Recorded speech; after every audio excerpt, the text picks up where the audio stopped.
যা হোক, এই যে মালিক আপনারা দেখতে পাচ্ছেন, এখানে কিন্তু আমি এই যে দুইটা রান্নাঘর লাইন কিন্তু এখান থেকে বাইরেছে, ভিতরতে বাইরেছে। এই যে দুটা রান্নাঘরের লাইন, এই যে এইখানে দেখতে পাচ্ছেন দুইটা ডোরবেন, ওই মাথা দিয়ে সেটটা ফেলে নেবেন, এই মাথা দিয়ে সেটটা ফেলে নেবেন।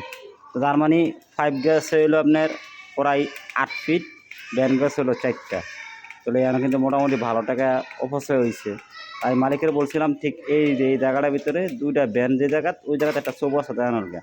এখানে মালিক হিসাব করে দেখলো এর একটা চৌবাচ্চা দিতে গেলে আমার 850 টাকা দেওয়ানো লাগবে। তার জন্য সে এখানে চৌবাচ্চাটা না দিয়া এই দুইটা ব্যান দিয়া দুদিকে ঘুরে দিচ্ছে। যাই হোক, কিছু কিছু মালিক আছে ভাই এরকম, টাকার জন্য হিসাব করে মাল যাইব, এটা কিন্তু হিসাব করবে না। মিস্ত্রি টাকাটা দিতে গেলে কিন্তু তাকে হিসাব মাথাটা ব্যথা হয়ে যায় গাড়ি, মোট কথা এই 850 টাকা দিয়ে দেবো গা। এখন যেন 1000 টাকা মাল লাগালাইছি, ওটা কিন্তু কোনো খবর নাই। তো যাই হোক, আমি কিন্তু কাজগুলো এরকমগুলো করে থাকি। আগে মালিকের সাথে কাজ বুঝি, তারপর আমি কন্ট্যাক্ট করি, তারপর আমি কাজগুলো করি।